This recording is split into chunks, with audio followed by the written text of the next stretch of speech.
తేదీ అంటే శనివారం మన పార్టీ వ్యవస్థాపక అధ్యక్షులు స్వర్గీయ నందమూరి తారక రామారావు గారి 29వ వర్ధంతి నిర్వహించుకుంటా ఉన్నాం.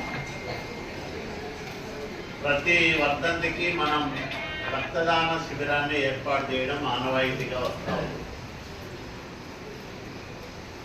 ఎన్టీఆర్ మెమోరియల్ ట్రస్ట్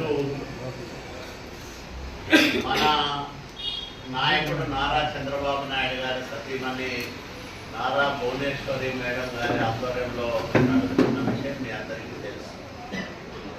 ఎవరైనా ప్రజలు ఆపదలో ఉంటే లేదా ఎక్కడైనా సమస్య వస్తే మెడికల్ పరంగా ఎన్టీఆర్ మెమోరియల్ ట్రస్ట్ విశేషమైన సేవలు అందిస్తూ ఉంది. బ్లడ్ బ్యాంకులు రన్ చేస్తూ ఉంది. ముఖ్యంగా తలసీమియా వ్యాధిగ్రస్తులకు ఎక్కువగా ఈ రక్తాన్ని ఎన్టీఆర్ మెమోరియల్ ట్రస్ట్ ఆధ్వర్యంలో ఉచితంగా ఇస్తారు. అంటే ఆపదలో ఉన్న వాళ్ళకి, అలాగే ఆసుపత్రిలో ఎక్కడ అవసరం ఉంటే అక్కడ ఈ బ్లడ్ బ్యాంకు ద్వారా రక్తాన్ని ఇవ్వడం జరుగుతూ ఉంటారు.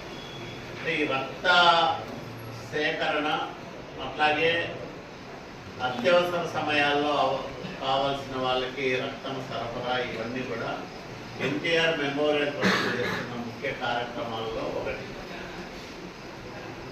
అందువల్ల ఈ సంవత్సరం ఆంధ్రప్రదేశ్ తెలంగాణ రాష్ట్రాలలో 30,000 మందితో రక్తదాతలతో రక్తాన్ని సేకరించి భద్రపరచాలనేది లక్ష్యంగా పెట్టుకున్నారు.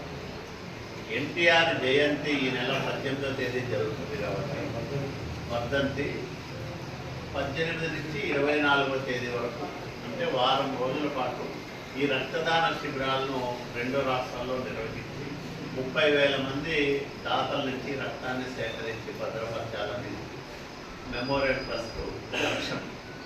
ఆ లక్ష్యాన్ని సాధించడానికి తెలుగుదేశం పార్టీ కుటుంబ సభ్యులుగా మనమందరం కూడా మన వంతు సహకారాన్ని అందించాలి. దాంట్లో భాగంగానే రాయదుర్గం నియోజకవర్గం నుంచి ఒక 500 రక్త బాటిళ్లను మనము ఎన్టీఆర్ మెమోరియల్ ట్రస్ట్కి ఇవ్వాలని అనుకుంటాము.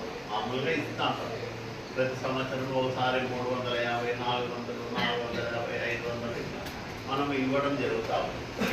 ఈసారి కూడా ఒక 500 మంది దాతల నుంచి రక్తాన్ని సేకరించి ఒక 400 ఎన్టీఆర్ మెమోరియల్ ట్రస్ట్కి, ఒక 100 బళ్ళారి మిమ్స్ ఆసుపత్రికి. ఎందుకంటే మన వాళ్ళు ఎక్కువ ప్రమాదానికి గురైనప్పుడు వెంటనే వెళ్ళే ఆసుపత్రి బళ్ళారి ఆసుపత్రి కాబట్టి అక్కడికి కూడా మనం ఒక 100 బాటిళ్ళు అక్కడికి ఇవ్వాలని నిర్ణయం తీసుకున్నాం.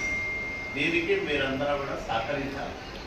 ఆ రోజు సీతారామాంజనేయ కళ్యాణ మండపంలో ఉదయం 9 గంటల నుంచి సాయంత్రం 5 గంటల వరకు ఈ రక్తదాన శిబిరాన్ని మనం నిర్వహిస్తాం. తర్వాత ఉమ్మగట్టవాళ్ళు, మళ్ళీ వీరేహాల్ మండలం వాళ్ళు పేర్లను సేకరించాలి.